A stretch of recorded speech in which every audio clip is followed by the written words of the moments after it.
ನಮಸ್ಕಾರ ಎಲ್ಲರಿಗೂ, welcome to my channel. ನಾನು ನಿಮ್ಮ ಗೌರೀಶ್. ನೀವು ಇನ್ನೂ ನನ್ನ ಚಾನಲ್ಗೆ ಸಬ್ಸ್ಕ್ರೈಬ್ ಆಗಿಲ್ಲ ಅಂದರೆ ದಯವಿಟ್ಟು ಸಬ್ಸ್ಕ್ರೈಬ್ ಆಗಿ ಹಾಗೂ ನನಗೆ ಸಪೋರ್ಟ್ ಮಾಡಿ. ಇವತ್ತು ನಾನು ಈ ವಿಡಿಯೋದಲ್ಲಿ ನಿಮಗೆ ಲಂಕಾವಿ ಐಲ್ಯಾಂಡ್ನ ಜಿಯೋ ನ್ಯಾಷನಲ್ ಪಾರ್ಕ್ ಬಗ್ಗೆ ಮಾಹಿತಿ ಕೊಡ್ತೀನಿ. ಜಿಯೋ ನ್ಯಾಷನಲ್ ಪಾರ್ಕು ತುಂಬ ಪ್ರಭೇದದ ಪ್ರಾಣಿ ಪಕ್ಷಿಗಳಿಗಾಗಲಿ ಹಾಗೂ ಮರಗಿಡಗಳಿಗಾಗಲಿ ಹೆಸರುವಾಸಿಯಾಗಿದೆ. ಹಾಗಾಗಿ ಇದೊಂದು ಯುನೆಸ್ಕೋ ಐಡೆಂಟಿಫೈಡ್ ಪಾರ್ಕ್ ಆಗಿದೆ. ಈಗ ಬಂದಾಯಿತು, ಇದು ಲಂಕಾವಿ ಜಿಯೋ ಪಾರ್ಕ್ ಅಂತ ಕರೀತಾರೆ. ಯುನೆಸ್ಕೋ ಅರಣ್ಯ ಸಂರಕ್ಷಣಾ ಅಂತ ಹೇಳ್ತಾರೆ. ನನಗೂ ಅಷ್ಟು ಐಡಿಯಾ ಇಲ್ಲ, ಏನೋ ಇದ್ರ ಬಗ್ಗೆ ನಾನೇನು ರಿಸರ್ಚ್ ಮಾಡಿಲ್ಲ. ಇಲ್ಲಿ ಬಂದೆ, ಇಲ್ಲಿ ಕೇಳಿದೆ, ಅವ್ರು ಚೆನ್ನಾಗಿದೆ ಅಂತ ಹೇಳಿದ್ರು. ನೋಡ್ತಾ ಇದ್ದೀನಿ, ನೋಡ್ಬೋದು ಇನ್ಫಾರ್ಮೇಷನ್. ಜಿಯೋ ಫಾರೆಸ್ಟ್ ಅಂತ ಇಲ್ಲಿಂದ ಬಂದರೆ ಹಿಂಗೆ ಒಳಗಡೆ ಹೋದರೆ ತುಂಬ ಪ್ರೈವೇಟ್ನವರು ಆಮೇಲೆ ಎಲ್ಲರಿಗೂ ಮೋಸ್ಟ್ಲಿ ಕಾಂಟ್ಯಾಕ್ಟ್ ಕೊಟ್ಟಿದ್ದಾರೆ ಅನಿಸುತ್ತೆ, ಕೇಳ್ತಾ ಇರ್ತಾರೆ. ಇಲ್ಲಿ ಬಂದು ಟಿಕೆಟ್ ತೊಗೋಬೋದು. ಆ ಕಡೆ ಇದೆ, ಇಲ್ಲಿದೆ, ಹೋಗ್ಬೋದು. ಇಲ್ಲಿ ಬೋಟ್ಸ್ಗಳೆಲ್ಲ ಇದ್ದಾವೆ. ಬೋಟ್ಸ್ಗಳಲ್ಲೆಲ್ಲ ಪ್ರೈವೇಟ್ ಟೂರು ಕರ್ಕೊಂಡು ಹೋಗ್ತಾರೆ, ಗ್ರೂಪ್ ಟೂರು ಕರ್ಕೊಂಡು ಹೋಗ್ತಾರೆ. ಇದೆ ಮೋಸ್ಟ್ಲಿ ಇಲ್ಲೇನು ಬೆಟ್ಟಗಳು ಕಾಣ್ತಾ ಇದೆ ಅಲ್ಲ, ಇದೆಲ್ಲ ಕರ್ಕೊಂಡು ಹೋಗ್ತಾರೆ.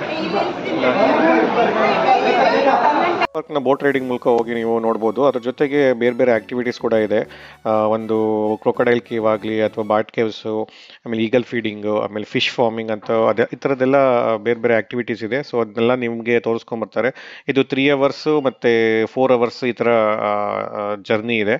ಸೊ 3 hours ಜರ್ನಿಗೆ 7,000 ತಗೋತಾರೆ, 4 hours ಜರ್ನಿಗೆ 11,000 ತಗೋತಾರೆ.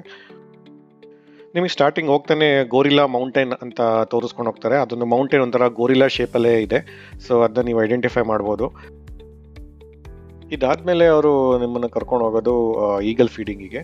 ಸೊ ಅಲ್ಲಿ ಸ್ವಲ್ಪ ಚಿಕನ್ ಐಟಮ್ಸು ಆ ಥರದ್ದೇನೋ ತಂದಿರ್ತಾರೆ. ಅದನ್ನು ನೀವು ಎಷ್ಟೇ ಈಗಲ್ಸ್ಗಳೆಲ್ಲ ಬರುತ್ತೆ. ಲಂಕಾವಿದು ಮೇಯ್ನ್ ಪಕ್ಷಿ ಬಂದು ಈಗಲ್ಲು. ಸೊ ಹಾಗಾಗಿ ನೀವು ಎಲ್ಲೋದ್ರೂ ಅಲ್ಲಿ ಈಗಲ್ ಸಿಂಬಲ್ನೆಲ್ಲ ಹಾಕಿರ್ತಾರೆ.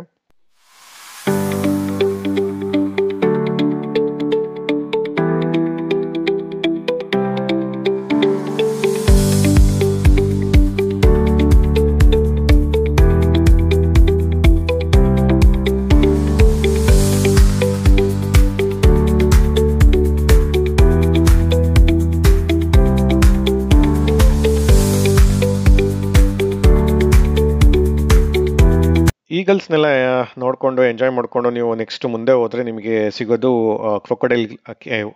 ಕ್ರೊಕೊಡೈಲ್ ಕೇವ್ ಏನಂತ ಅಂದರೆ, ಅದು ಹೆಸ್ರಿಗೆ ಮಾತ್ರ ಕ್ರೊಕೊಡೈಲ್ ಕೇವ್ ಅಂತ ಹೆಸರಿಟ್ಟಿದ್ದಾರೆ ಅಷ್ಟೇ. ಅಲ್ಲೇನು ಕ್ರೊಕೊಡೈಲ್ಸ್ ಎಲ್ಲ ಏನಿಲ್ಲ. ಅದು ಹಿಂಗೆ ಅಂದರೆ, ಒಂದು ರಿವರ್ ಮಧ್ಯದಲ್ಲಿ ಹಿಂಗೆ ಹರಿತಾ ಇರುತ್ತಲ್ಲ, ಒಂದು ಭಾಗದಿಂದ ಇನ್ನೊಂದು ಭಾಗಕ್ಕೆ ಹೋಗ್ಲಿಕ್ಕೆ ಒಂದು ರತಿ ಬೆಟ್ಟಗಳು ಬಳಸ್ಕೊಂಡು ಹೋಗೋದು ಬದಲು ಆ ಕೇವ್ ಒಳಗಡೆ ಹೋದರೆ ನೀವು ನೆಕ್ಸ್ಟ್ ಆ ಸೈಡ್ ಹೋಗಿ ತಲುಪ್ತೀರ. ಸೊ ಅದೊಂದು ರೀತಿ ಎಕ್ಸ್ಪೀರಿಯನ್ಸ್ ಚೆನ್ನಾಗಿರುತ್ತೆ.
ಇದು ಮುಗಿಸ್ಕೊಂಡು ಮುಂದೆ ಹೋದರೆ ನಿಮಗೆ ಒಂದು ಸ್ಟಾಪ್ ಕೊಡ್ತಾರೆ. ಅದು ಬ್ಯಾಟ್ ಕೇವ್ಸ್ ಸ್ಟಾಪು. ಅಲ್ಲಿ ನಿಮಗೆ ಅದು ಒಂದು ಸಣ್ಣ ಕೇವ್ ಥರ ಇದೆ, ವಾಕಬಲ್ ಕೇವ್ ಅದು.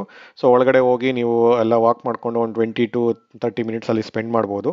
ಸೊ ಅಲ್ಲಿ ತುಂಬ ಕತ್ಲಿರುತ್ತೆ. ನಿಮಗೆ ಒಂದು ಸಣ್ಣ ಟಾರ್ಚ್ ಕೊಡ್ತಾರೆ, ಅದನ್ನ ಮೂಲಕ ನೀವು ನೋಡ್ಕೊಬರ್ಬೋದು. ವೀಡಿಯೋಸ್ ಎಲ್ಲ ಮಾಡೋಕ್ಕಾದ್ರೆ ಅಷ್ಟು ಕಾಣಿಸೋದಿಲ್ಲ. ಆಮೇಲೆ ಫೋಟೋಸ್ ಎಲ್ಲ ತೆಗೆದ್ರೆ ಬ್ಯಾಟ್ಸ್ಗಳೆಲ್ಲ ಬಂದು ಮುತ್ಕೋತಾ ಇರುತ್ತೆ. ಸೊ ಹಾಗಾಗಿ ಅಲ್ಲಿ ಏನು ಫೋಟೋಗ್ರಫಿ ಎಲ್ಲ ಜಾಸ್ತಿ ಮಾಡಲ್ಲ ಯಾರೂ. ಹಾಗಾಗಿ ಹೊರಗಡೆ ನಾನು 1-2 ಫೋಟೋ ತೊಗೊಂಬಂದೆ. ಆಮೇಲೆ ಅದ್ರ ಪಕ್ಕದಲ್ಲಿ ಯಾವ್ಯಾವ ಥರ ಬ್ಯಾಟ್ಗಳಿದೆ, ಏನೇನೋ ಅದ್ರ ಬಗ್ಗೆ ಡೀಟೇಲ್ಸ್ ಎಲ್ಲ ಹಾಕಿರ್ತಾರೆ. ಅದನ್ನು ಓದ್ಕೊಂಡು ನೀವು ಎಂಜಾಯ್ ಮಾಡ್ಕೊಂಡು ಬಂದು ಮತ್ತೆ ಬೋಟ್ಗೆ ಹತ್ಕೋಬೋದು. ಬ್ಯಾಡ್ ಕೇಸ್ ಮುಗಿಸ್ಕೊಂಡು ನಾವು ಹಾಗೆ ಮುಂದೆ ಹೋದರೆ ಟ್ರಿಪ್ನ ಲಾಸ್ಟ್ ಪಾಯಿಂಟಿಗೆ ಕರ್ಕೊಂಡು ಹೋಗ್ತಾರೆ. ಅಲ್ಲಿ ಸಮುದ್ರ ಮಧ್ಯದಲ್ಲಿ ಸ್ವಲ್ಪ ಬೆಟ್ಟ ಗುಡ್ಡಗಳಿರುತ್ತೆ. ಸೊ ಅದ್ರ ಮಧ್ಯದಲ್ಲಿ ನಿಲ್ಲಿಸಿ ನಿಮಗೆ ಆ ಎಕ್ಸ್ಪೀರಿಯನ್ಸ್ ಮಾಡಲಿಕ್ಕೆ, ಎಂಜಾಯ್ ಮಾಡಲಿಕ್ಕೆ ಸ್ವಲ್ಪ ಹೊತ್ತು ಟೈಮ್ ಕೊಡ್ತಾರೆ.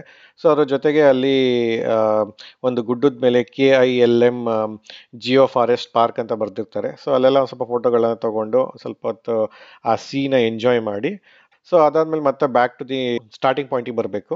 ಸೊ ಅದ್ರ ಸ್ಟಾರ್ಟಿಂಗ್ ಪಾಯಿಂಟಿಗೆ ಬರೋದಕ್ಕೂ ಮುಂಚೆ ಒಂದು ಫಿಶ್ ಫೀಡಿಂಗ್ ಅಥವಾ ಫಿಶ್ ಪಾರ್ಕ್ ಅಂತ ಒಂದು ಮಾಡಿದ್ದಾರೆ.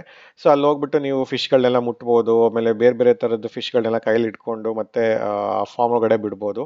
ಸೊ ಅಲ್ಲಿ ಒಂದು ಸ್ವಲ್ಪ ಟೈಮ್ ಸ್ಪೆಂಡ್ ಮಾಡ್ಬೋದು. ನಿಮಗೆ ಅಲ್ಲಿ ರೆಸ್ಟ್ ರೂಮು ಅದೆಲ್ಲ ಇರುತ್ತೆ.